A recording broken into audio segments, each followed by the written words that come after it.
Hi everybody, it's Twin Soul Poets. and we are your go-to couple for love and relationship advice Yes. and inspiration. Yes. Whether you're single, whether you're booed up, Hey. doing your thing, we're here for you. We also do spoken word poetry Mm-hmm. to inspire you to live your best life. So what we wanted to talk about today is something that is very relevant and a lot of people are dealing with. So we saw an article from a divorce lawyer who said that they expected the divorce rates to skyrocket due to the fact that a lot of people are self-quarantined right now and therefore spending a lot more time with their significant others. Yep, and there's a lot of memes and jokes going on around the same thing, and it does not necessarily need to be the case.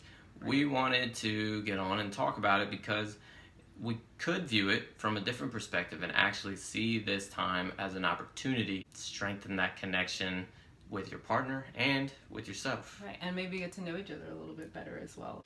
And I believe we can count ourselves as a bit of an authority on this topic because we live in a 650 square foot apartment. So Yep. We are literally together all the time. There's nowhere to go. And we've made it work, and we feel like that's kind of a testament to our bond and our connection. But it's taken work. It's taken a lot of communication, and so we thought we'd kind of share some of the things that have been good for us, and even as we came up against a little bit of like new realizations during this situation kind with of the pandemic and right. everything.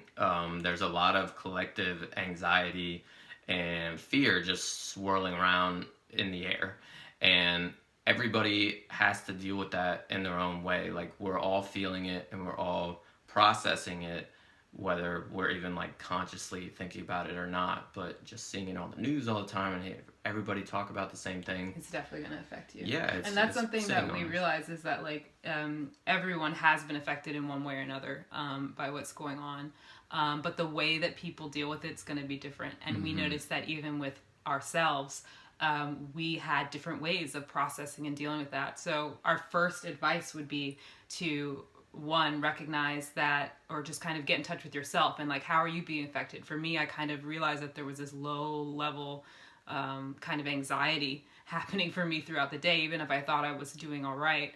Underneath I was feeling a little anxious. So getting in touch, like, how were you feeling initially? Yeah, I mean, I was definitely feeling confused. I've honestly been interested in what's going on. For me, I'm kind of enjoying just sort of looking at the big picture. And for me, I also like to be informed. I like to know what's going on. I like to get different perspectives. But also, I realized that I didn't want to be focusing on it as much as he did. And for me, like, I didn't necessarily want to continue to have conversations about it because that tapped into the anxiety that I was feeling. I was wanting to focus, on other things to just make sure that I was doing that self-care. So those were different ways of dealing with the same situation. So the realization was that it's important not to make your partner responsible for every interaction, every need that you have. Your partner does not have to support you with every single one of those. Right. And diversifying your field of friends and family and people that you reach out to. If you are wanting to talk about all the issues going on and your partner doesn't want to, you don't have to force them to listen. You can call up your parents or call up a good friend who's really interested in, wants to talk conspiracy theories or whatever it might be, just finding other people who can meet those needs. You can't do it all for each other. That's why you need boundaries. Like, even and especially couples need boundaries. And I think a lot of the tension that some of these jokes and these divorce lawyers are banking on has to do with just that, not respecting people's boundaries. If one or the other person does not want to talk about what's going on at length, then that should be respected. And if the other person does, then it's up to them to find that outlet. Just sitting down and having that conversation so you have the clarity could make all the difference. It could really just avoid a lot of unnecessary conflict because you understand where each other is coming from. Yeah. And also communicating, what are your ways of dealing with anxiety? We talked about self-care is really important. Everybody's self-care routine might look different.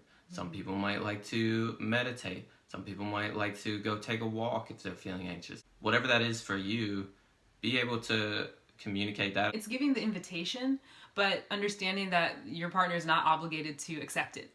And that is going to keep you moving forward in a positive direction. You're going to feel like you're on the same team, because in a time like this, like, you want to know that you've got somebody in your corner. You want to know that if you have challenging things, if one of the other is out of work, which we've experienced going through this, you want to know that you're on the same team. And the last thing that you need when it's a time of uncertainty like this is to feel like you're at odds with your partner. It's so important, so important to prioritize this relationship as the foundation of what's going on, because it's going to make you feel grounded, and it's going to make you feel also like validated and respected, and that's so important. So we recommend sitting down together and writing out lists of the things that you need to do to feel secure and stable and safe, and kind of your self-care routines, especially when you're going to be home a lot. So write out the lists and then share them with each other.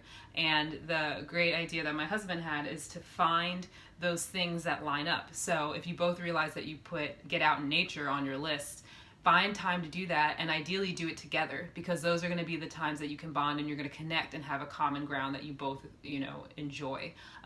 We don't have kids, but if you do and you both put that time away from the kids is essential to your well-being and peace, and I'm sure that that's true for a lot of people. Try to ensure that you both have balanced time of taking care of them. Give the other person a break so that they can get the peace and, restoration that they need, so that they can be a better partner and parent and all of that. I'm sure there's lots of other, we would love to hear your ideas with this. Does this inspire you? Have you come across any challenges yourself in this quarantine time, in this social distancing, not really being able to be around as many friends and family? And how are you dealing with it? Let us know what your questions are and comments below. Please like and subscribe if you like this video. Hit the subscribe button now. Right now. And we plan on doing a whole series of videos. We figure we'll take advantage of this time, as many people are, to create and to share, because that's one of the gifts that's being given from this whole experience. Yeah, and like she said, we've been in this studio apartment for years, 7 years now? Yeah. And we haven't bitten each other's heads off yet. We're still alive. And we're still married. And actually, maybe we should write a book. That could be a great book. Yeah. It should be called 650 Square Feet. Ooh, and then some kind of awesome subtitle. What should our subtitle be? Yeah, comment down below with subtitle ideas as well. We will be back soon, and thanks for listening. And we look forward to going on this deep dive quarantine relationship thriving journey with you guys. Let's not just survive. Let's thrive during this time and come out stronger than ever. Boom.